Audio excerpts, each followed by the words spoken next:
Hey everyone, Harry here. Lots of other legal stuff going on, including with Matt Getz, including OPR investigation that really doesn't amount to anything of the Jack Smith team based on the automatic trigger of investigation when the defense, here Trump, complains. But I thought, even though it's out of my normal strike zone, the big thing going on, I just wanted to sketch out for people who take a look at this YouTube to kind of get the big news in the morning. And that is the government shutdown and the Republicans having, taken the car and driven it, so it's balancing on the cliff and maybe about to really roll over. But besides the fact of it and the very tangible possibility, at this point maybe probability, that as of 10 a.m. Eastern, less than 24 hours, the government closes down. There's a shutdown. People are sent home, et cetera, et cetera. We have the whole real show of political muscle, and it ain't in the office of the Speaker of the House, Mike Johnson. So Johnson came out with what was billed as a stopgap measure. And Republicans in the caucus are very averse to these sort of end of term, huge omnibus packages that load up everything in there and give every member a little pet project and the like. And as soon as Johnson came out of the box with this, there was pretty strong opposition among some members of the Republican caucus, who called it, among other things, a shit sandwich. And the sticking point seems mainly to be the $100 billion added for disaster aid. So Johnson says, this is not an omnibus package. We're just adding $100 billion and a few other things. And it's a stopgap measure that gets us to March.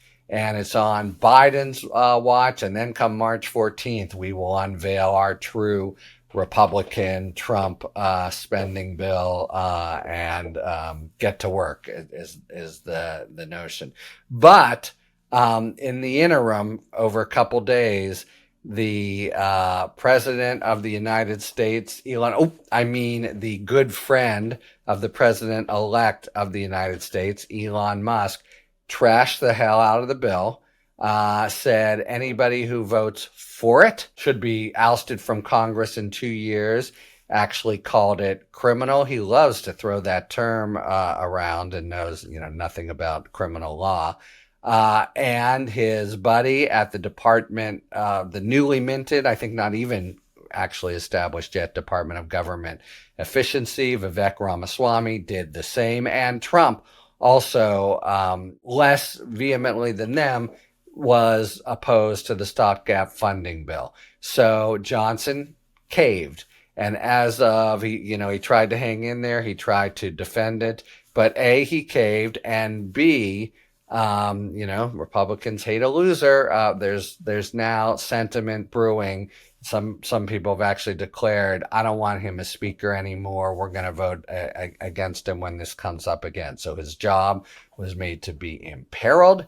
And moreover, it's not even clear he saved it. But where do we stand now? In one more classic Republican-driven shutdown. It's happened again and again. The Democrats, by the way, Hakeem Jeffries, the minority leader, said we had a deal, and they did have a deal for this stopgap spending bill. And the White House said the same. They should keep their agreement. So, it's always a question whether the American people are paying attention. But if they are, the result here should be, as it was in the past, which is the political cost is laid firmly at the feet of Republicans and Mike Johnson. They came out with a bill and he couldn't control his own side of the House. Of course, it's pretty hard to do when Musk and Ramaswamy are, beating them with a 2x4. So he just had to relent. So it's a real showing. These are two, unelected people who are going to be on some kind of head of very amorphous advisory committee, whatever you're going to call the Department of Government Efficiency. But they've got Trump's ear and they still remain close. That, by the way, is going to be a very interesting side story to pursue. How are things going to wind up for these two gentlemen? Including how's it going to be with the two of them to have the leadership structure that any management consultant will tell you is the worst thing to do. Two people rather than one or three. Side note to follow. But so as of now, it doesn't even look like there's serious efforts to revive or revise the stopgap funding bill. It looks like orders are going out, close down the government. It's completely, on the watch of the Republicans. It's all they who said yes and now said no and have done it under the whip hand of, maybe you'd call them now the ruling triumvirate, Trump, Ramaswamy, and Musk. And, we're going to have this debacle and this chaos again. And Johnson's going to have to figure out a way out, and eventually there will be. But it looks as if the cost to his leadership, well, he's going to have to mount a defense. So the Republicans, with a pretty narrow majority, will start, I think, the new term with a leadership contest, where at least there'll be some opposition for the sitting speaker. So instability, chaos, and kind of sniping charges, counter charges, another word for Republican rule. And that's where things stand. In the past, there have been meetings held in different corners and different offices to try to squeeze out some kind of stopgap. But this would be a stopgap to the stopgap, trying to save things. And it seems unlikely that they can do that because the people who are holding the cards aren't in Congress. They are Trump and Musk. Musk in particular has been very vehement here and throwing his weight around, which seems considerable.